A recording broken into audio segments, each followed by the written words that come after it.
Last game of the week, Brad. Now, this is near and dear to your heart, so I know you're going to pick Green Bay no matter what the spread is, because you can't go against them as we've proven. As we've proven so far this season. So, Seattle fans, understand that Brad is biased here, and get paid fans understand that Brad is biased, but you'll know very that. Very biased. I can't. Even if I thought. Yeah, I know you can't. First of all, let me just say this. Brad won't wash his underwear during the preseason or during the postseason. He's just very superstitious. He's not going to pick against Green Bay. But go ahead and say what you're going to say. But here's the thing, though. Even if I thought that Seattle was going to win, I wouldn't pick against Green Bay. But here's the thing. I have no idea who's going to win this game. I really don't. I'm surprised that Green Bay's favored by 4. I really am. I would have thought they would be favored by 1 point. And actually, Seattle, so Bovada has them at plus 3.5. So the line's actually dropped a little bit. And I would, I really don't know. I think it's an interesting line. Tough. Okay, so you're going to pick Green Bay, obviously, right? Well, yeah, because by default I have to, and also I have no idea. I really have no idea who's going to win this game. So I think it's anyone's game, right? And you're going chalk. You go with the home team. You like betting home team when you're not sure. Computers like Seattle. I like Seattle to keep it close in Russell Wilson's magic. And Seattle.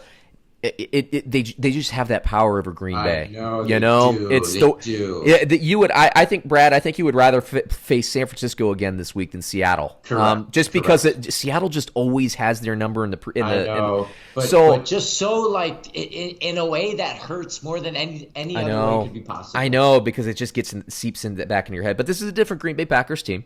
And it's a different Seattle team as well, but it's still Russell Wilson. But this is a stronger Green Bay team. However, they went 13-3, and you don't know if they're any good. It's the weirdest thing I've ever seen. And 11-5. Seattle's 11-5, and you can make the same argument, right? And they could have easily been 13-3. You could make the same argument. So I'll share the stat because you might not be picking this up. You might not have watched this last week, but I'm going to say this again. For Seattle, they score 20. This is not home or away, but this is total season accumulation. They score 25.6 points a game and give up 24.8 points per game. That's a net of 0.8. That's like the lowest in the playoffs. It's the weirdest thing. Green Bay, meanwhile, season long, they're 23.5 points per game scored, and they give up 19.5. So they're a net of 4. Now, that means that they've towards the end of the season, that has been getting better and better for Green Bay, and it's been getting worse and worse for Seattle. Sure. Now, home and away, interestingly, as I said last week, Seattle scores 25, which is more on the road, and they give up 21. They're better on the road this year than they are at home. And some of that has to do, they played New Orleans and Baltimore at home, so I get it, and they lost both of those games. But it's interesting that their numbers, suddenly their net goes up to about a 4. Green Bay is pretty consistent defensively. They give up also 19.5 points per game at home, but their offense does a little bit, or about 25.6. So their net actually improves to about a 6. I think it's a close game. I think this is a 2-point game, field goal either way. Yeah. I think Green Bay wins the game.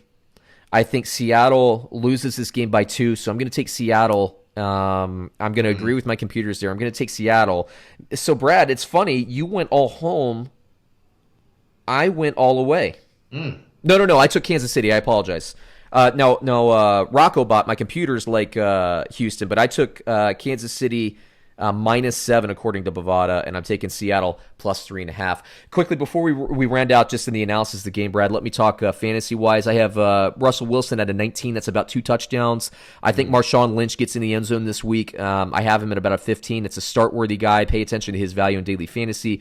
I think Lockett gets in the end zone this week. I think DK Metcalf he catches in yards, but not in the end zone. I think Jacob Hollister does get in the end zone this week for Seattle, so I like him as a start. He might be my favorite tight end this week. For Green Bay, I have Aaron Rodgers at a 19. It's kind of a fringe start, another 2 touchdowns. Aaron Jones I have as a definite start at a 19. That's my top-rated running back this week, so I think he gets in the end zone once or twice. Devontae Adams, I think, gets in the end zone as well. I don't like any of the receivers, as I've talked about on this show, for Green Bay. They have to get somebody else. If you're going to pick one, pick Lazard. And Jimmy Graham. You're going to pick one, pick Lazard. Sorry, go ahead. Yeah. And Jimmy Graham I have as an 8. But let me be real about this. I don't think Jimmy Graham gets in. I think it's going to be Tanyan. Is that how you pronounce his name, Brad? Tanyan? That backup tight end. So you get to know your players, damn it, Brad. So yeah, I think a Green Bay tight end gets in. I don't think it's going to be Graham. I'm going to call that upset special. I think Graham's garbage. Oh my God, he's my least favorite Packer of all time in the history of the team. I can't stand that guy. Yeah, terrible. All right, but let's talk about the game, man. What worries you about Seattle? It's Russell Wilson, right? It's got to be. What worries me is that I think that Green Bay could could dominate them and still lose because Russell Wilson, which they've done against Seattle like 2 or 3 times now. You know, I think that's the likely scenario. Yeah. Russell Wilson can find a way, and that's what worries me the most. The guy never quits. He's amazing. He is. He is incredible. He is incredible. You could be up by 18 points, and there's 6 minutes left, and then before you know it, you look up, and they're onside kicking you, down 1. And then you have your 4th-string tight end there, doing some of this with the football. I've seen that before. Yeah. And he's done it to other teams, man. Yeah. The guy, it doesn't matter how much time is left on the clock. He can score 14 points on you before you have a chance. And it doesn't matter. It doesn't matter if you're up 20. It's going to be a close game. It's going to be a close game. So get those points going early. But there you go. Hey, Brad. So we didn't even get into some of the off season stuff. I'm sure we'll get into it later. Did you see the news dropped actually just before recording here? But McCarthy to Dallas.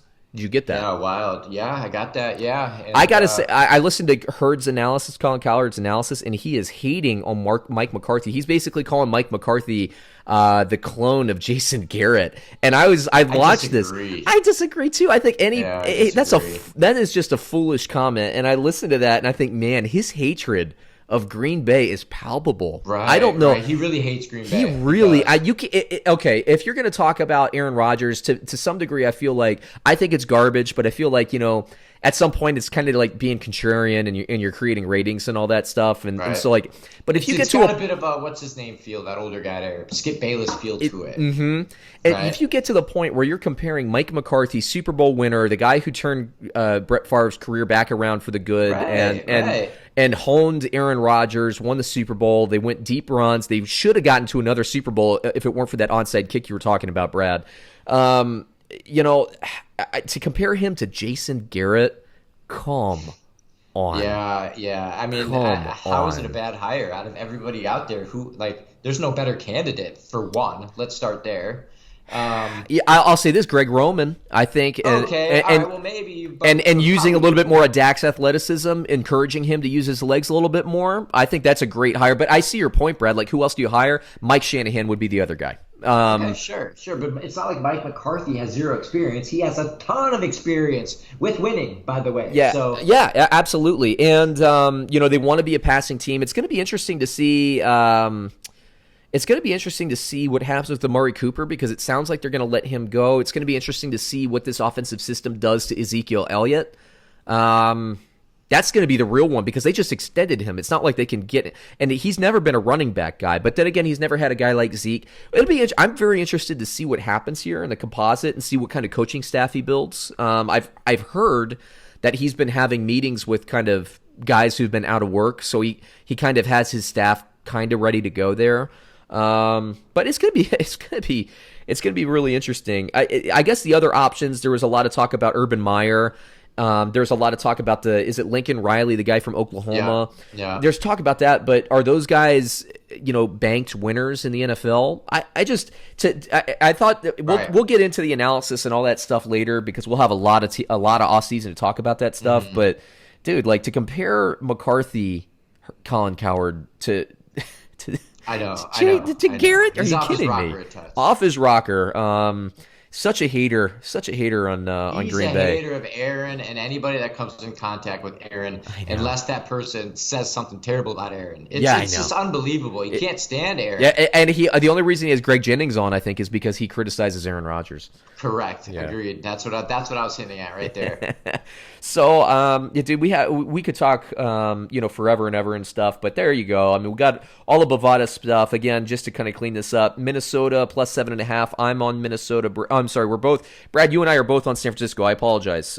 We both took San Francisco, and my computers are split on that. But we both love Minnesota. We like Kirk Cousins. No disrespect to Minnesota fans. I know that the crowd comes and we appreciate your support, or we appreciate you yelling at us on this YouTube channel every now and then. Tennessee, Bovada has at plus 9.5. Brad's taking Baltimore. I'm taking Tennessee, but we both take Baltimore to win. Houston plus 7, according to Bovada. My computers like Houston. Brad and I both like Kansas City there. And Seattle plus 3.5, according to Bovada, at Green Bay. Brad is taking Green Bay. I'm taking Seattle to cover, but we're both taking Green Bay to win. So we actually agree on all the winners, Brad. But we disagree on like 2 or 3 of the spreads. So that's kind of fun. Yeah. We'll see where it shakes out. I'm 2-1-0 or 2-1-1. You are 1-2-1. So there's a lot of opportunity for you to catch back up and take that lead this week. So everybody, hey, as always, thanks for listening. Go out, play some daily fantasy, make some bets, and get paid.